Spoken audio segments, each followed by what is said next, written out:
உலகில் வாழும் spiritual tax தமிழர்களுக்கு அன்பு வணக்கம். நான் ஜோதிடர் குரு வரதராஜ பெருமாள். இந்த நிகழ்ச்சியில் நம்ம வந்து ஏப்ரல் மாத பலன்கள் பார்க்க போகிறோம். அதாவது 2026ஆம் ஆண்டு ஏப்ரல் மாத பலன்கள். ஏப்ரல் மாதம் 30 நாளும் உங்களுக்கு என்ன மாதிரியான பலன்களை கொடுக்க போகுது அப்படின்றத மேஷம் முதல் மீனம் வரையான 12 ராசிக்காரர்களுக்கும் நான் சொல்ல போகிறேன். அது மட்டும் இல்லாமல் மிக துல்லியமான கணிப்போடு வந்திருக்கேன். ஒவ்வொரு கிரகங்கள் என்ன நிலையில் இருக்காங்க, என்ன சாராம்சத்தில் இருக்கிறாங்க, அவங்க ஒவ்வொரு ராசிக்கு என்ன பலன்களை கொடுப்பாங்க அப்படின்றதெல்லாம் எடுத்து வந்திருக்கோம். இது வந்து முழுமையாக நான் முதலே சொல்லிடுறேன், கோச்சார பலன்கள். உங்கள் ராசிக்கு கிரகங்கள் நிலைகள் இப்போ எப்படி இருக்குது, உங்களுக்கான யோகங்கள் என்ன, அவயோகங்கள் என்ன, இது எல்லாத்தையும் தான் நம்ம பார்க்க போகிறோம். என்னென்ன விஷயங்களை செய்யலாம், என்னென்ன விஷயங்கள் தவிர்க்கலாம் அப்படின்றத பார்க்க போகிறோம். இந்த ஏப்ரல் மாதம் எவ்வளவு சுவாரஸ்யங்களையும் எவ்வளவு அதிர்ச்சிகளையும் நமக்கு வச்சுருக்கு அப்படின்றதையும் நம்ம பார்த்துடலாம். ஸோ தொடர்ந்து நிகழ்ச்சியை பாருங்கள், உங்களுக்கு கண்டிப்பாக பயனுள்ளதாக இருக்கும்.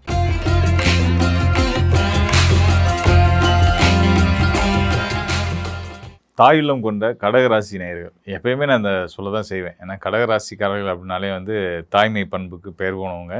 காரணம் நான் ஏற்கனவே பல இடங்களில் சொல்லியிருக்கிறேன். சந்திரனுடைய ஆதிபத்தியம் பெற்ற வீடு, சந்திரனுடைய சொந்த வீடு அதுதான், ஆட்சி வீடு அதுதான்.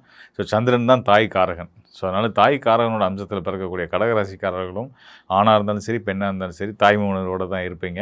ஸோ அப்படிப்பட்ட கடகராசிக்காரர்களுக்கு இந்த ஏப்ரல் மாதம் என்ன பலன் கொடுக்க போகுது அப்படின்னு பார்த்தீங்க அப்படின்னா, பயப்படவே செய்யாதீங்க. ரொம்ப சிறப்பாக தான் இருக்க போகுது. உங்கள் ராசிக்கு கண்டிப்பான முறையில் கோச்சார கிரகங்கள் ரொம்ப நல்லா இருக்கிறாங்க. சனி பகவான் அஷ்டம சனி விலகிட்டார். அஷ்டமஸ்தானத்தில் ராகு இருந்தாலும் அந்த ராகுக்கு குருவுடைய பார்வை இருந்துகிட்ருக்கு. குரு பார்வை கிடைக்க ராகு குரு இணைவு இருக்குது அப்படின்ற பட்சத்தில் அது வந்து குபேர யோகம் செயல்படும். உங்களுக்கு என்ன ஒரு விஷயம் அப்படின்னு கேட்டிங்கன்னா, உள்ளூரில் உங்களுடைய விஷயம் செல்லுபடி ஆகாது. இந்த வெளியூர் தான் உங்களுக்கான யோகங்களை கொடுக்கக்கூடிய ஸ்தானமாகவும் இருக்குது, பொருளாதார ரீதியாகவும் கூட. அதனால் ஒரு குண்டு சட்டிக்குள்ளே குதிரை ஓட்டாமல், கடகராசிக்காரர்களுக்கு அது எப்பயுமே அதெல்லாம் பிடிக்காத விஷயந்தான்.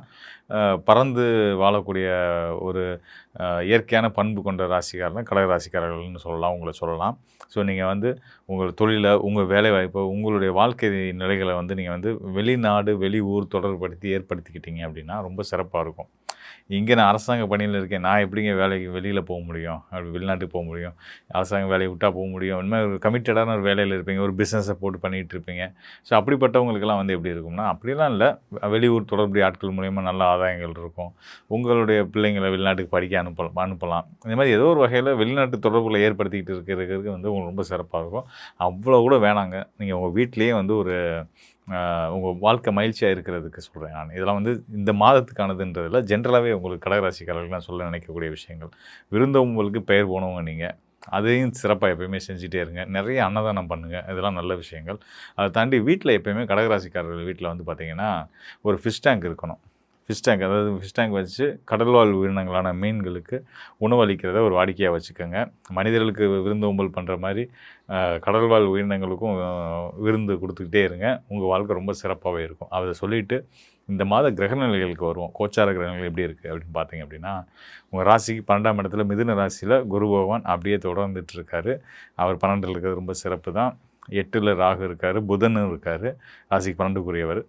இவங்க 2 பேர்த்துக்கும் குரு பார்வை இருக்குது. அதனால் இவங்களை பற்றி நம்ம கவலையப்பட வேணாம், ஃப்ரீயாக விட்டுருங்க. ராகுவும் புதனும் உங்களை எந்த வகையிலையும் தொந்தரவு பண்ணாது. குரு பார்த்துக்கிட்டார். அவர் உங்களுடைய பாகியநாதன் குருவுடைய பார்வையில் இருக்கக்கூடிய ராகுவும் புதனும் உங்களுக்கு எந்த தொந்தரவும் பண்ண மாட்டாங்க, கவலைப்படாதீங்க. அதே மாதிரி ராகுக்கு எப்பயும் எதிர்நிலையில் இருக்கக்கூடிய கேது உங்கள் ராசிக்கு 2ஆம் இடமான சிம்ம ராசியில் இருக்கார். அதனால் உணவு பழக்க வழக்கங்களில் கொஞ்சம் கவனம் தேவை. சரியான உணவுகளை எடுத்துக்கோங்க.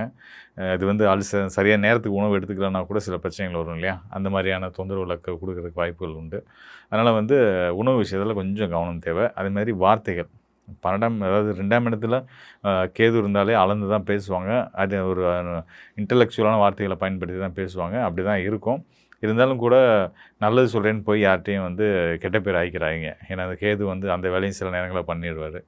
அது ஒன்று சொல்லிக்கிறேன். மேலும் வந்து பார்த்திங்கன்னா, தொழில் ஸ்தானம் ரொம்ப அருமையாக இருக்குது கடகராசிக்காரர்களுக்கு. ஏன்னா தொழில் ஸ்தானத்துக்குள்ளே வந்து பார்த்திங்கன்னா உங்கள் லாபஸ்தானத்துக்குரிய சுக்கிரன் போய் அமர்ந்துட்டார். இது வந்து தர்மகரமாதிபதி யோகம். அந்த லாபஸ்தானத்துக்குரிய செவ்வாய் எங்கே இருக்கார், அவர் தான் உங்களோட மனோகாரனும் யோகஸ்தானத்து அதிபதி தான் செவ்வாயும். அவர் எங்கே இருக்கார் அப்படின்னா பாக்கியஸ்தானத்தில் இருக்கார். லாபம், தொழில், பாக்கியம் 3 இணைஞ்சிருச்சு. இதுக்கு மேலே என்ன, தனஸ்தானமும் இணைந்துருச்சு.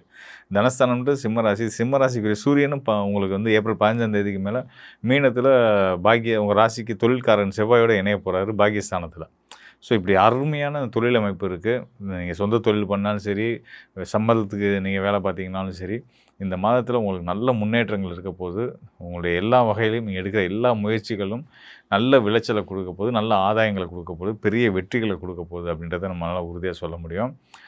இது நாள் வரைக்கும் குழப்பமான ஒரு மனநிலையில் இருந்துட்டு இருப்பீங்க. இப்போ சுக்கிரன் வந்து உங்களுக்கு மேஷ ராசியில் அமர்ந்துட்டதுனால நம்மளோட சிந்தனைகளை குறிக்கக்கூடிய, நம்ம மனிதரோட மூளை பகுதியை குறிக்கக்கூடியது வந்து மேஷ ராசி தான்.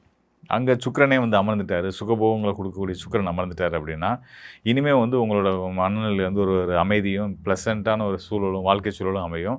மேலும் வந்து பார்த்திங்கன்னா, சின்னதாக நம்மளால் அதெல்லாம் வாங்க முடியாது, நம்மளால் அதை செய்ய முடியாது அப்படின்னு நினச்ச விஷயங்கள்லாம் மாறி எதையும் சாதிக்கிற ஒரு தைரியமும் தன்னம்பிக்கையும் உங்களுக்கு வந்துடும் அப்படின்றத நம்ம சொல்ல முடியும். ராசிக்கு முன்னாடி சொன்ன இல்லையா, ராசிக்கு 9ஆம் இடம்னா பாக்கியஸ்தானத்தில் தொழில்காரகன் செவ்வாய் இருக்கார். அவர் வந்து பார்த்திங்கன்னா உங்களுக்கு நல்ல ஒரு செவ்வாய் வந்து கடக ராசிக்கு நன்மை செய்யக்கூடியவர் தான். ஆனால் அவரோட சேர்ந்து இருக்கக்கூடிய கிரகம் பார்த்திங்கன்னா சனி. சனிக்கும் செவ்வாய்க்கும் காலப்பகை. இப்போ தான் சனி விலகி, அஷ்டம சனியாக வந்து விலகி அவர் 9ஆம் இடத்துல போய் உட்காந்துருக்கிறாரு. இங்கே அவருக்கு பகை கிரகமான செவ்வாய் போய் சேருது.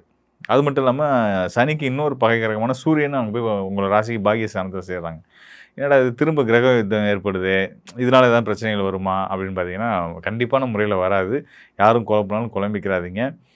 9ஆம் இடத்துல இருக்கக்கூடிய அந்த சனி, செவ்வாய், சூரியன் இவங்க 3 பேருக்கும் இருக்கிற வீடு வந்து பார்த்திங்கன்னா, மீன ராசி குருவுடைய வீடு. அந்த குரு வந்து உங்களுக்கு பாக்கியங்களை செய்யக்கூடியவர்.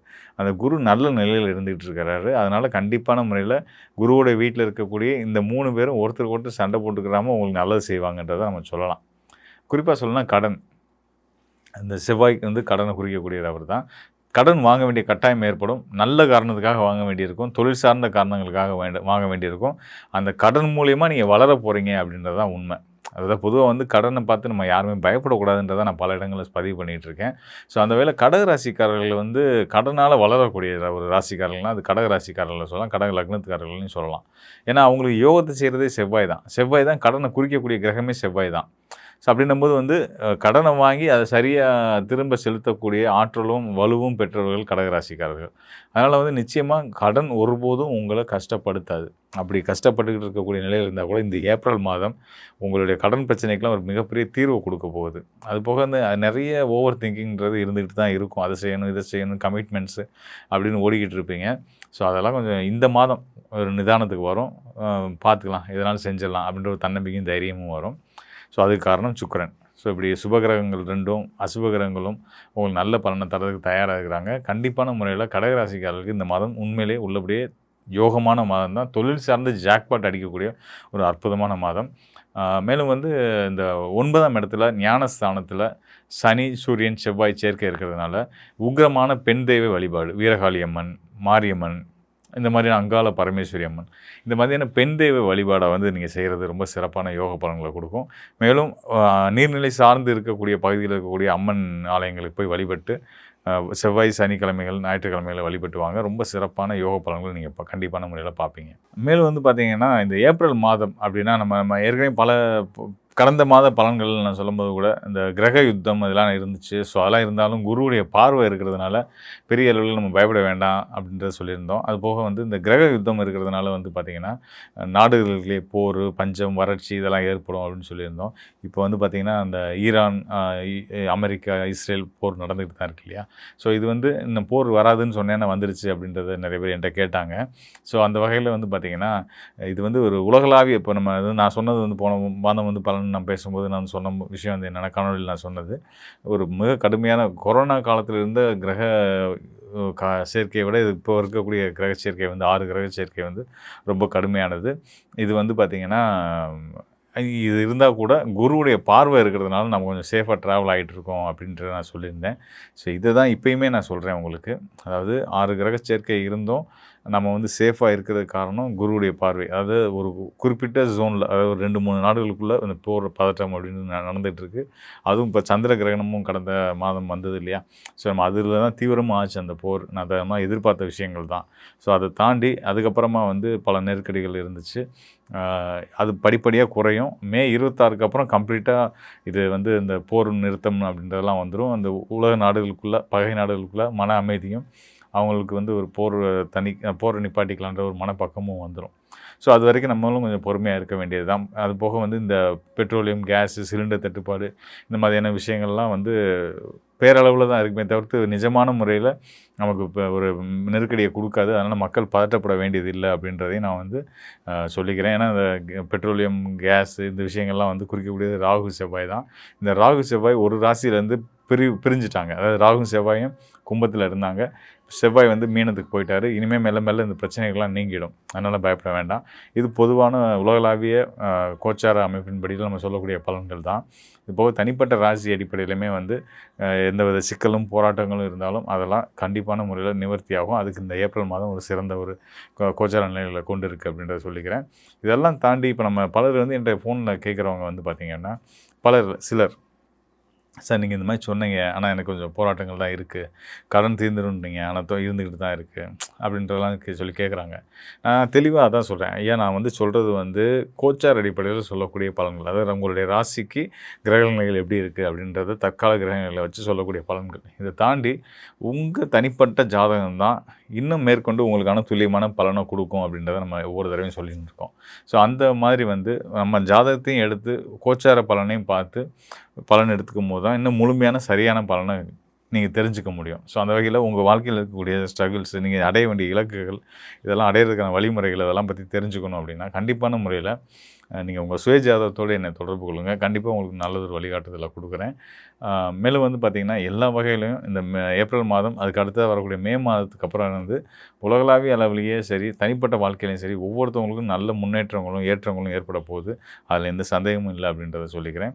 மீண்டும் ஒரு நல்ல நிகழ்ச்சியில் சந்திப்போம் நண்பர்களே. நன்றி, வணக்கம்.